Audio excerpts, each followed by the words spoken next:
Bruce and Sarah Ruth had a father.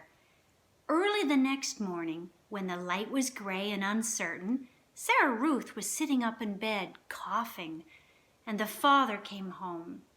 He picked Edward up by one of his ears and said, "I ain't never." "It's a baby doll," said Bryce. "Don't look like no baby doll to me." Edward, hanging by one ear, was frightened. This he was certain was the man who crushed the heads of china dolls. "Jangles," said Sarah Ruth between coughs.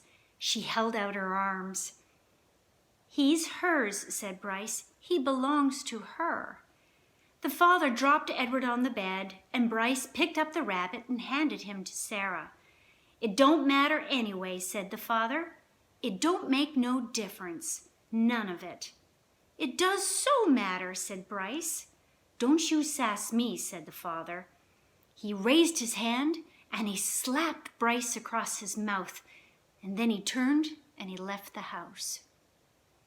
"You ain't got to worry about him," said Bryce to Edward. "He ain't nothing but a bully.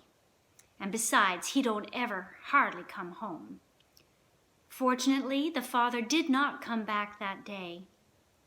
Bryce went to work, and Sarah Ruth spent the day in bed, holding Edward in her lap and playing with a box filled with buttons. "Pretty," she said to Edward as she lined up the buttons on the bed and arranged them into different patterns. Sometimes when a coughing fit was particularly bad, she squeezed Edward so tight that he was afraid he would crack in two. Also, in between coughing fits, she took to sucking on one or the other of Edward's ears. Normally, Edward would have found intrusive, clingy behavior of this sort very annoying, but there was something about Sarah Ruth. He wanted to take care of her. He wanted to protect her. He wanted to do more for her. At the end of the day, Bryce returned with a biscuit for Sarah Ruth and a ball of twine for Edward. Sarah Ruth held the biscuit in both hands and took small, tentative bites. "You eat that all up, honey. Let me hold Jangles," said Bryce. "Him and me got a surprise for you." Bryce took Edward off in the corner of the room, and with his pocket knife, he cut off lengths of twine and then tied them to Edward's arms and feet, and then tied the twine to sticks of wood. "See, all day I'd been thinking about it," Bryce said. "What we're going to do is make you dance. Sarah Ruth loves dancing. Mama used to hold on to her and dance her around the room."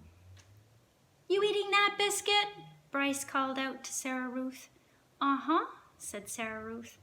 "You hold on, honey. We got a surprise for you." Bryce stood up. "Close your eyes," he told her. He took Edward over to the bed and said, "Okay, you can open them up now."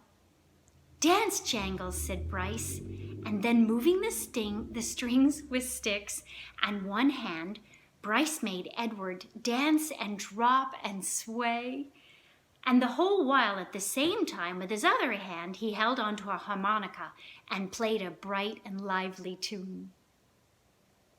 Sarah Ruth laughed. She laughed until she started to cough, and then Bryce laid Edward down and took Sarah Ruth in his lap and rocked her and rubbed her back. "You want some fresh air?" he asked her. "Let's get you out of this nasty old hair, huh?" Bryce carried his sister outside. He left Edward lying on the bed and the rabbit staring up at the smoke-stained ceiling. Thought again about having wings. If he'd had them, he thought, he would fly high above the world to where the air was clear and sweet, and he would take Sarah Ruth with him. He would carry her in his arms. Surely so high above the world, she would be able to breathe without coughing. After a minute, Bryce came back inside, still carrying Sarah Ruth. "She wants you too," he said. "Jangles," said Sarah Ruth. She held out her arms. So Bryce held Sarah Ruth, and Sarah Ruth held Edward, and the three of them stood outside. Bryce said, "You gotta look for a falling stars. Them the ones with the magic." They were quiet for a long time, all three of them looking up at the sky. Sarah Ruth stopped coughing. Edward thought that maybe she'd fallen asleep. "There," she said, and she pointed to a star streaking through the night sky. "Make a wish, honey," Bryce said, his voice high and tight.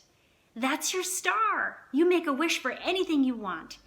And even though it was Sarah Ruth's star, Edward wished on it too. Thank you. I hope you've enjoyed the latest chapter in the Miraculous Journey of Edward Tulane by Kate DiCamillo.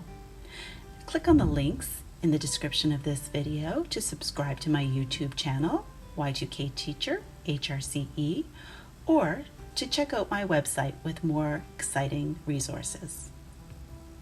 These chapters have been read to you by members of the Bedford, Nova Scotia community.